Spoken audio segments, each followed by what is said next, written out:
Ladies and gentlemen, what the hell just happened there, boys and girls? Welcome to Voices of Agora, the Paragon podcast, friends. My name is Another Notch. Joining me today is Shane Lynch, my partner in crime. I just saw what happened on the stream. I'm not sure what just happened there. That was good. Well done. Well done. This is why I do the production for PCL. This is the exact reason. What is up, guys? I'm Another Notch. Joining me today, as always, is my buddy Shane Lynch. Shane, how are you today, my friend? I'm very good, man. I'm very, very good. I've had a relaxing day. I caught up on some things I needed to get done, and now I'm chilling here, about to talk about a subject that I'm very passionate about. What is that? Hero strengths on the spectrum of balance. Yeah, so we decided, Shane and I were sitting here, we're like, you know what we should do?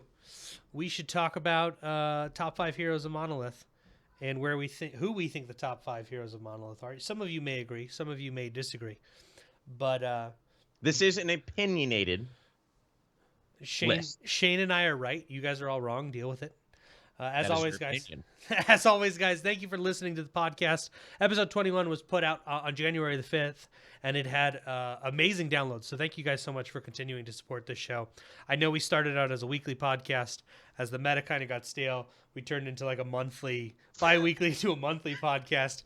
We're going to work on getting back to that weekly episodes, which is now with the new year, balance changes and a lot more happening with Paragon itself. We should be able to do that again. So this week, of course, we got a brand new hero. The Epic is calling it the first melee carry. If you go back to the launch of Greystone, he was actually called a carry. On Legacy, I don't know if you could classify him as that. Now you certainly can, but we did get Serath this week. And Shane, I know you've been playing Serath a frick ton, as much as you pretty can.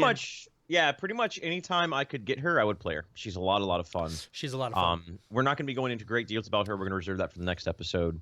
Allow Notch and I more time to play her, and also just to kind of see what the community does with her as far as roles and decks and stuff like that. But she's really fun. I think she parallels Countess as far as room for error, having very little of it. Right. You have to be very smart about knowing when to engage, knowing when not to engage, things like that. I think that's the number one factor on her that will separate the great players from the not so great players on her. So if you like Countess, you'll more than likely like her. Their play style is different. Countess relies much more on her abilities. Serath relies for damage. Countess relies on her abilities. Serath relies much more on her auto attacks, but still similar play styles as far as decision making and whatnot. She's an absolutely devastating hero. I've ran into some incredible Serath players, but on the reverse of that, I've ran into some players that don't really understand her role properly and get bodied pretty easily. You're not a fan of the support Serath? I'm not a fan of. I've seen support Serath, and I've also seen that Serath that's like, I'm Serath, watch me run in 1v5, and then that's a person after my own heart. Take a stasis bomb to the face and get annihilated in 2 shots. And I'm just like, what are you doing? Well, I thought I could 1v5 because I've got a card lead. No, stupid. You can't do that. Please wait for the rest of your team to engage. But like Shane said, you're thinking of Greystone. Right. Like Shane said, we're going to be jumping in the next episode. We'll talk a little bit more about her builds, where we think she fits on Monolith, and the particular way we play the hero.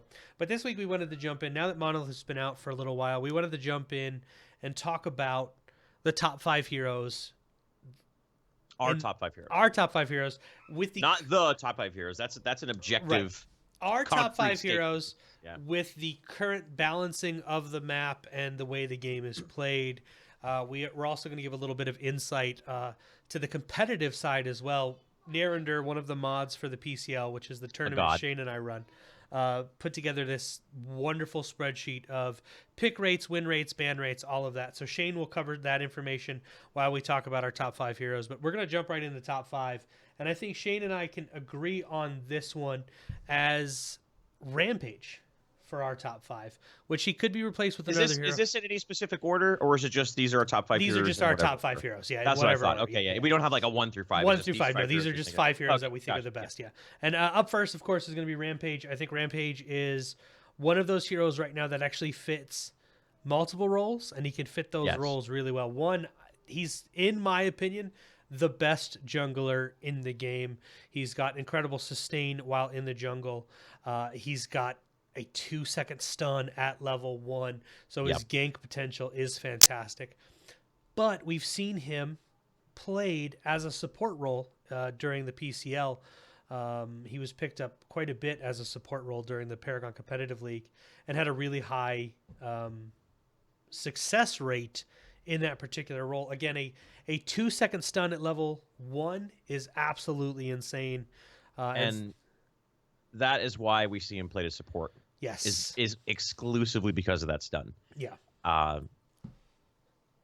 That stun is also what makes him on this, in my eyes, is what puts him on this list. On the list, with Monolith coming out and the game being so much more, much faster paced, and time to kill being as short as it is, and as overall the game just having much more burst associated with it, with crit coming online and caster doing more burst damage. That any form of CC is really, really strong right now.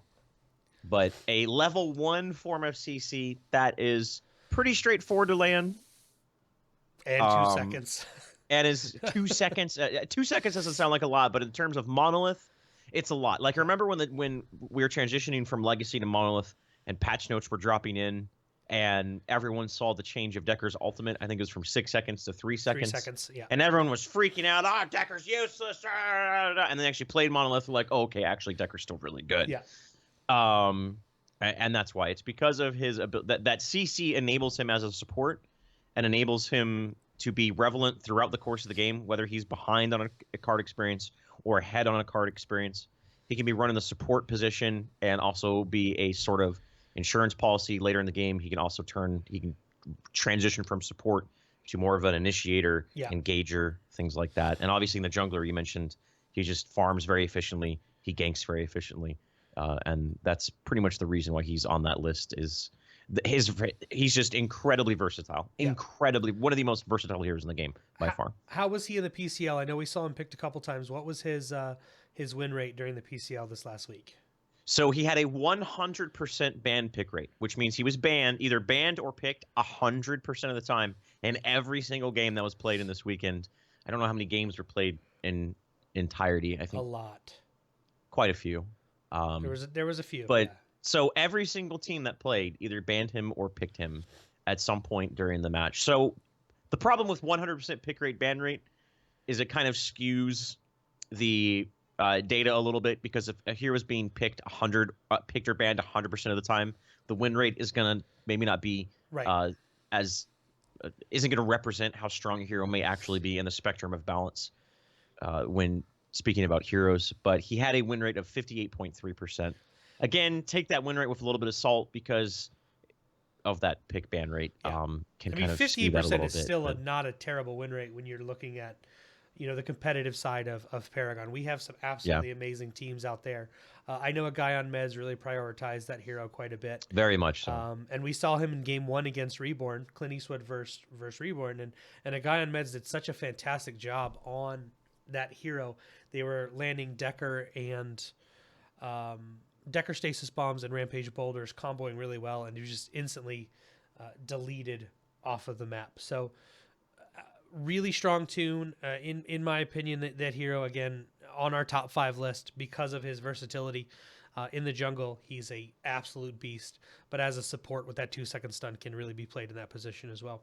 Yeah, I think it's a combination of his versatility, his ability to remain relevant in the game regardless of if he's ahead or behind on card experience or levels, and his CC. Those 3 things in summarization is why he's where he's at. Yep. Number 4 on the list, guys. Again, this is in no particular order. Howitzer, the rat in a mech suit. Oh yes. Howitzer is one of those heroes, Shane. Out of the casters, I've been saying this for a while. I feel like he has the best kit when it comes to casters. He has a knockback. He has a slow. He has an absolutely insane, easy to land, high burst damage, long range ability with his R2000. He has an ultimate one that can be used as perfectly for zoning and allowing your team to escape. Or if you're playing with a decker or you're playing with somebody as a stun, that ultimate can just shred face if all of Make It Rain lands on a target. Yes. It's to me, it's not even a matter of his kit. His baseline kit is extraordinarily strong. Yes. We're not even, without even touching on numbers, damage, cooldown, mana. The kit itself is extraordinarily strong, as you just mentioned. Yeah. But then you take a look at the damage output of Howitzer. There's a reason that we've seen him run, not by a lot of teams, but we have seen it. We've seen him run normally a majority of the time when he did get through the draft and not outright banned. Yeah. He was running the mid, but also some teams, some players also run him in a safe lane carry position. And that's entirely because of his R2000 rocket. The amount of damage that it does is insane. From the moment you hit level 8, that you get that max level R2000 rocket at level 8, and whatever amount of card experience you may have at the time, whether you're mid, whether you're off lane, or whether you're safe lane. Again, he's a versatile hero. He can go mid, he can go off lane, and in some positions, and in some teams, he can go safe lane. But the moment you hit that level 8 R2000 rocket, you're chunking down people from a very long distance, as well as the utility associated with it, where after you ult or jump down from any terrain, you can hang in the air for a second or two. So we've seen it. We've seen him safe lane. We've seen him played mid lane, and we see him played off lane. He can be played in any position. Of course, I prefer him mid lane or off lane. His off lane potential with the landmine to knock people back and the slow plus the long range poke can really punish that 2v1 lane quite a bit. He of course has the because of his affinities can build Barrier of Will, and we know how strong shield cards are. Yes, there was a slight nerf to those cards with what Epic is called team shields, where after using a card for 15 seconds, you can no longer benefit from one of those cards until that 15 seconds has elapsed. But in solo play, Barrier of Will is a really good card, and if you're playing that hero and you notice you don't have people running those shield cards and you love Howitzer, consider putting Barrier of Will in that card. It can help you in team engagements. It can also help you if you're in a situation where crap, I need to get away. It's just a little bit of extra health to be able to escape. So that's why Howitzer makes our list, guys. One of the best kits in the game, and absolutely insane. What was his rates for PCL? Ban rate, pick rate? 100% ban pick. He was banned 42.9% of the time and picked 57.1% of the time. So banned a hero that's banned 42% of the time. When you only have two bans per round, that's very, very substantial. Only one other hero got more than that, and we'll touch on that when we get to that specific hero. But with a win rate of 62.5%. So in terms like when you're a balanced team and you're looking at win rates, you see 62.5% and you go, damn, that's good. Yeah, that's a damn good win rate right there. Yeah. So it's his utility. It's his, again, it comes down to versatility. We've seen him run, and we support less so in competitive scene. But another thing, guys, is we're touching on these heroes both in the context of being played in coordinated competitive environments by high-level players, as well as your run-of-the-mill solo queue guy, whether you are a new player, whether you're at the lower ends of the matchmaking spectrum, or you're the entire spectrum of people playing this game, good, bad, coordinated, uncoordinated, in comms, not in comms. Right. These heroes are good in all of those spectrums. Right. We'll touch on that a little bit later. Into it because Notch and I sort of spoke about that, but these heroes are good no matter who's playing them, whether you're good or bad, are really, really good. And we're also just addressing the statistics in the competitive scene from what we've seen. Right.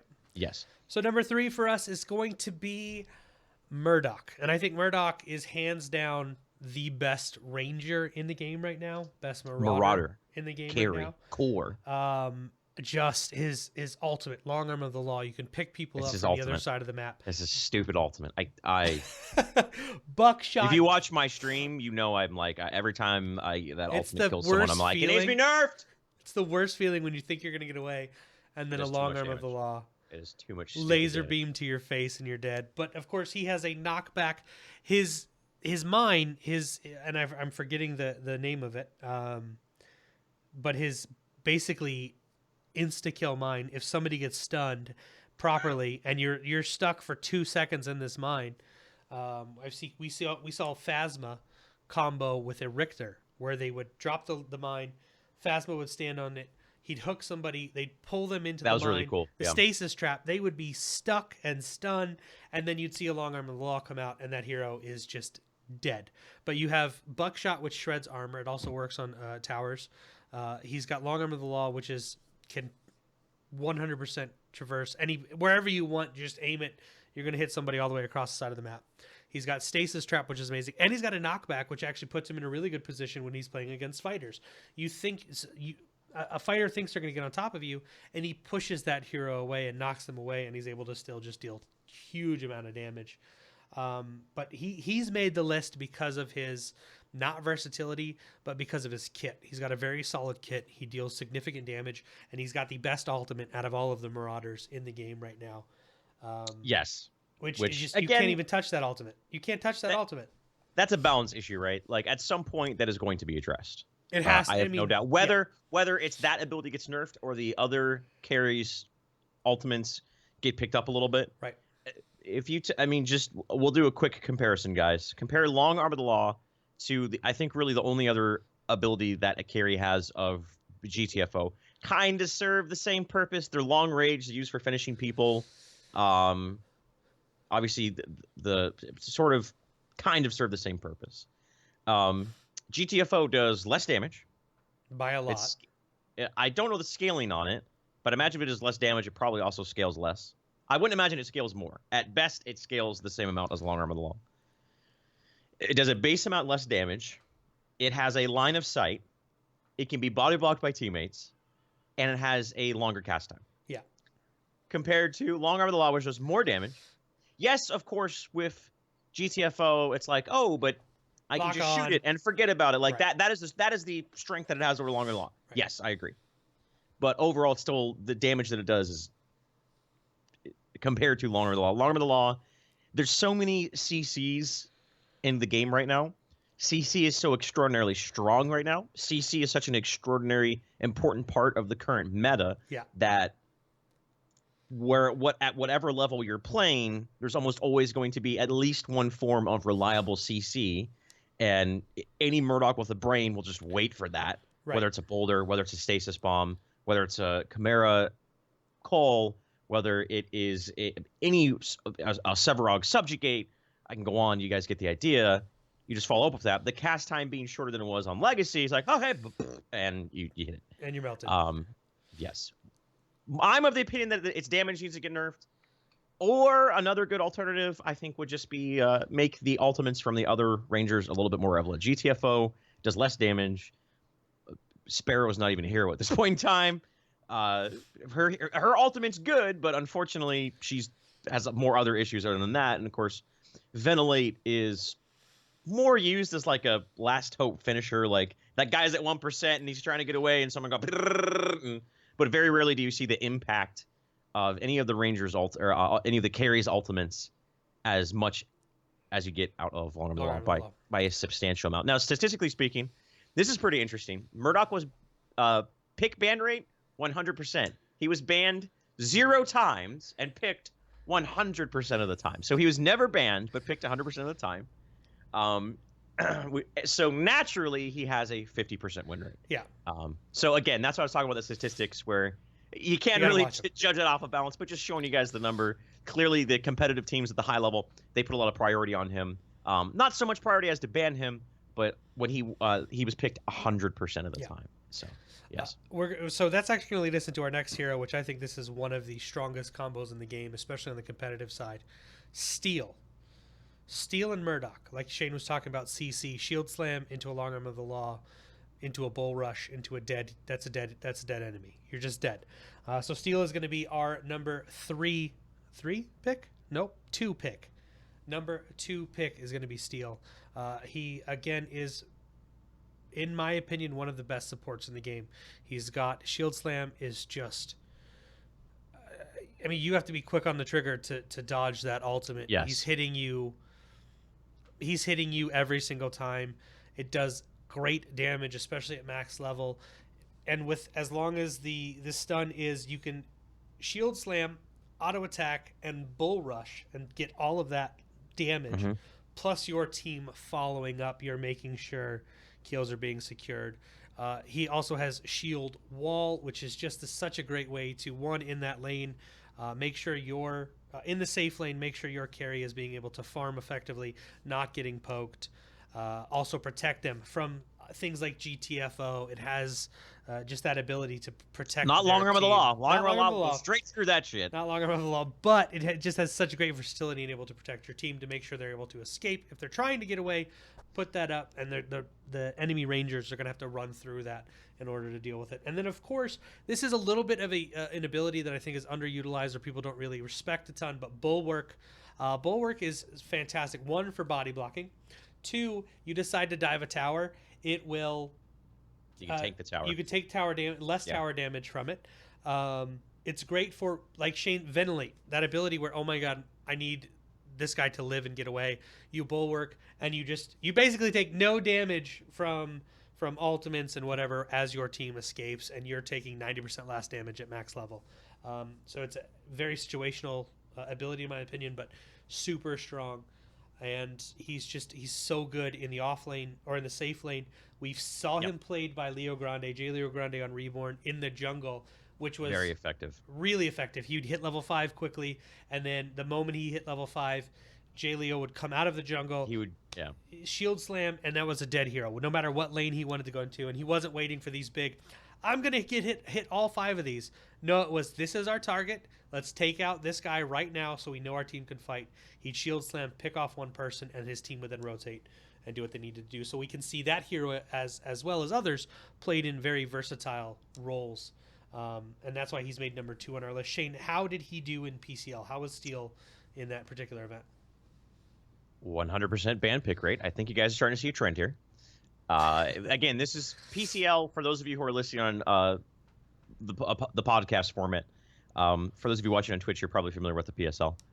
It is the Paragon competitive league that Nacho and I have been doing for, we're coming up on a year here in a couple months, man. Yeah. Quite some time.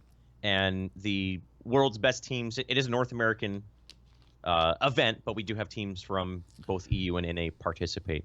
So the best teams in Paragons go at it. Best teams in Paragon, rather, go at it. So this is from the highest level of play in Paragon right now is where we are grabbing these statistics from, just to give you guys some context here. We're not talking about the great, we don't have the numbers that Epic has as far as, for every single game they have this win rate. No, we don't have that. This is strictly for the competitive top cream of the crop players here. Anyways, so Steel, 100% ban pick rate. Yep. He was banned. This is the big thing right here. He was banned 60% of the time. Almost 2/3 of the time, teams were banning him. That is massively significant as to how the top teams consider him. They just almost 2/3 of the time, teams don't even want to deal with it. Don't even want to deal with it. Even if they can get their hands on him, they're like, nope, don't even want to deal with it. And of course, he was picked the rest of the time, about the 40% of the time. And if again, we won't talk about the win rate, but because the win rate gets skewed by the ban pick rate. Anyways, but the ban rate speaks volumes for itself. Right. So with that being said, this, in my eyes, in my opinion, I think Steel overall is the best hero in the game. That's a big one. I think he is the best hero in the game. Not to say that he is so massively more incredible than other heroes, but I think that he fills all those slots that everyone else has been filling. Right. He's versatile. He can be running the off lane. He can be running support. He can be running the jungle. Excuse me. He is relevant throughout the course of the game, whether he's ahead on the farm or whether he's behind on farm. He still is able to get a lot out of his kit. He has, I would say, the best means of initiation in the game through his ultimate as well as Bull Rush. His ability to siege towers and siege inhibitors is incredible due to his wall. It's just everything that he brings to the table is just almost superior to anyone else that sort of fills his role. And CC being as strong as it is, right? He's incredibly he's just really good. He's really good. I won't continue. I won't drivel on because I'll just talk on for too long. He can engage. He's insane, extraordinarily strong, and with a 60% ban rate, the numbers speak for themselves at that point. So Shane and I had a little bit of a conversation about this particular one, and I think a lot of people are expecting us to say Greystone for number one. I think a lot of people really want us to say Greystone for number one, or don't want us to say Greystone for number one.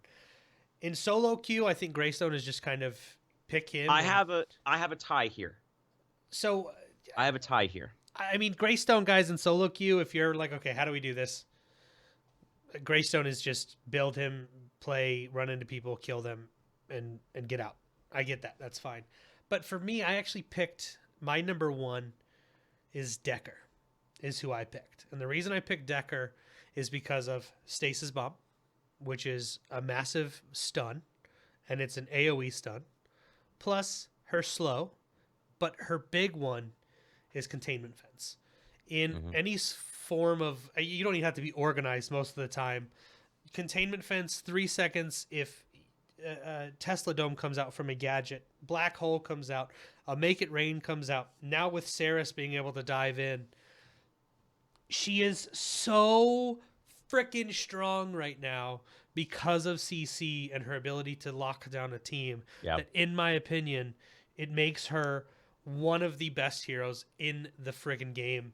And we were going to say Greystone because in solo queue and whatnot, but I had to go with Decker. I just think she is one of the strongest heroes in the game. And now I know Shane has a tie, and I agree with, if I'm right, I think I know who he's going to bring up here. But if you were to replace somebody on this list, who would you add to it, or who is your other top? Well, as I mentioned, Steel is my number one as far as who I think is the best in the game right now. And I have Notepad open. I was writing down, okay, who do I think are the top 5 heroes in the game right now? And I got to the 5th slot, and I was conflicted between 2 people. And to me, it's a tie, which I know is sort of like a cop-out, but hear me out here for a second.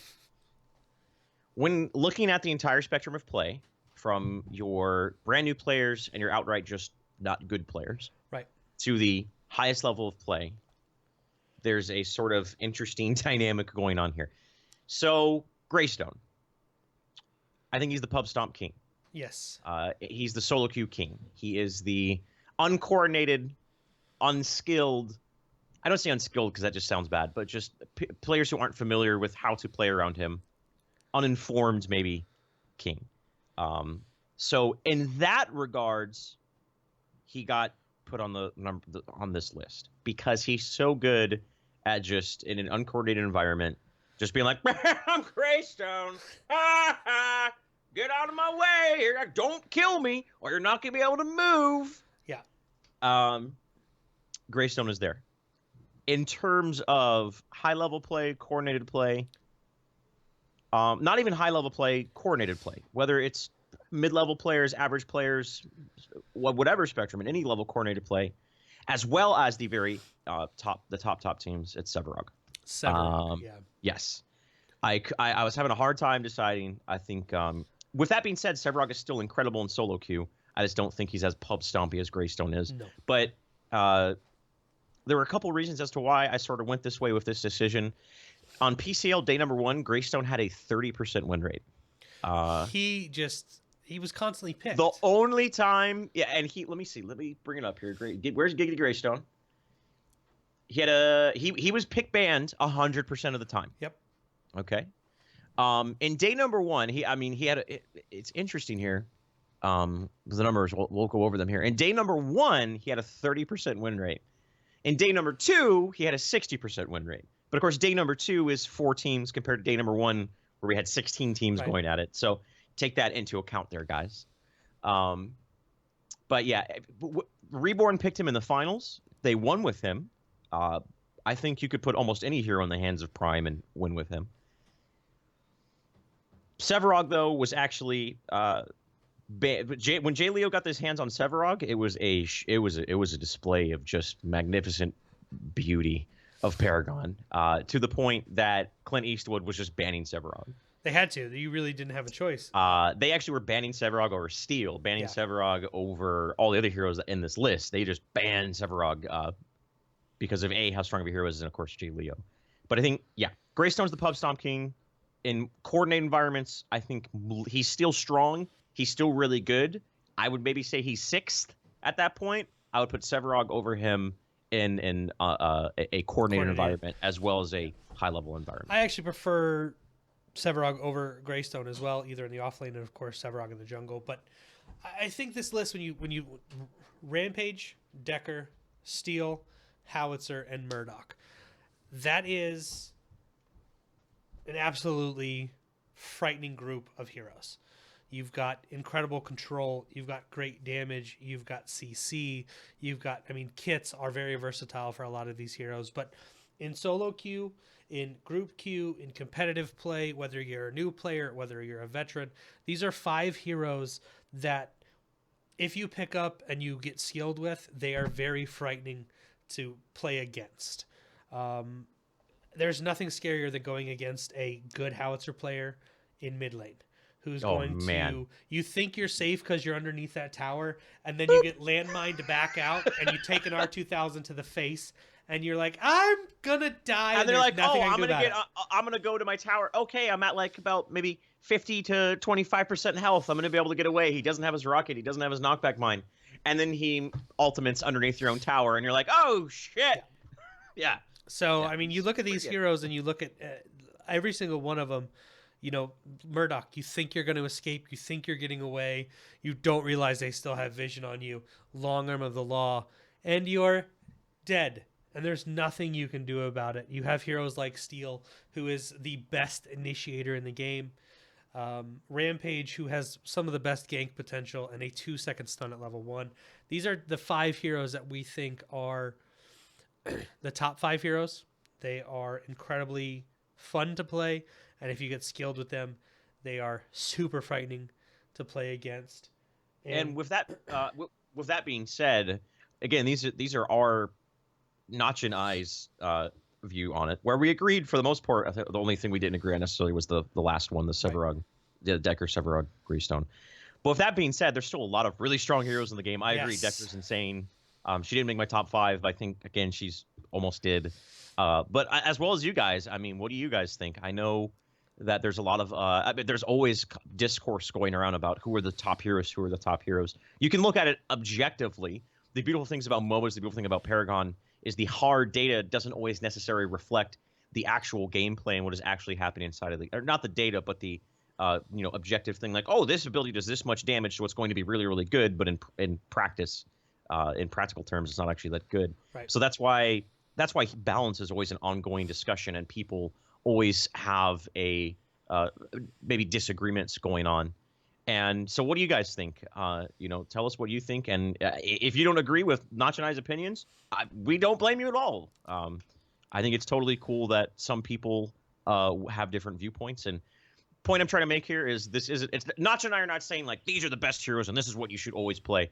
It's open to interpretation. If you guys have had more success on any other heroes, then by all means put them in your top 5. Yeah, and we would like to know what you guys think. So if you guys want to reach out to us on Twitter, you can at Voices of Agora, I believe is our is it at Voices of Agora or Agora's no, that's our email. At Voices of Agora on Twitter. Yep. If you guys want to email us, agorasvoice@gmail.com.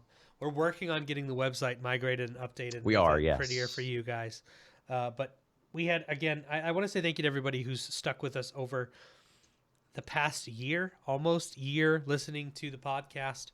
We're going to get back on, hopefully, the weekly schedule with balance changes and everything coming. We're going to be a little bit more consistent. The last episode got insane amount of downloads. It was our best episode yet when it comes to downloads. So thank you guys for that. Thank you guys for the feedback. Thank you guys for continuing to support us. If you guys enjoy the podcast, you guys can find us live on Twitch at twitch.tv/Another Notch. Don't forget to follow the Facebook page, Voices of Agora, and the Twitter, Voices of Agora. And if you and Twitter.com we're not Twitter.com. I'm sorry, just at ITG Shane Lynch. You plug yourself and not me. I'll plug you in a minute. Okay, I'm sorry. But as always, if you guys enjoy it, please leave us any feedback on iTunes, Google Play, wherever you find us. 5-star reviews, whatever it is. 1 to 5 stars. We want to hear it, guys. So thank you for that continued support. Shane, let the people of the internet know where they can find you, my good-looking friend. You can find me, as you just mentioned, and I just mentioned, I'm going to mention again on Twitter, at ITG Shane Lynch. That's where you can find him. As well as Twitch, twitch.tv/ITG Shane Lynch. I have a new schedule of Tuesday through Friday, 7 p.m. Eastern Time. So hope to see you guys there.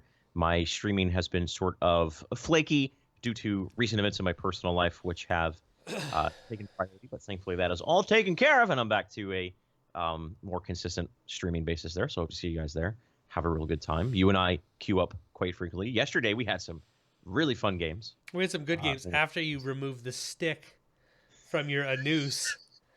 After you removed the stick from your anus, we had some good games. Man. We talked about it. Realtors, man, realtors. Yeah, and those are the two social mediums you can find me on. If you want to join my Discord, just go to just exclamation mark Discord in my Twitch channel.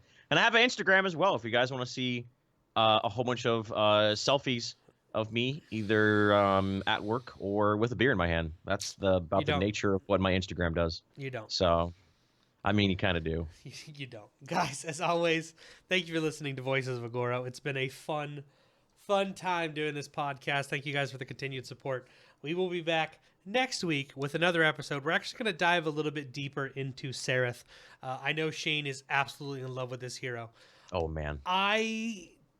I'm on the fence still. I think it's a great hero. Maybe it's because I'm not the best Serath player in the game. I have a lot to say about it. But we're gonna wait. We are gonna dive in next week. Thank you as always for listening to the podcast. We truly appreciate it. You guys are all incredible, and we'll see you guys in Agora.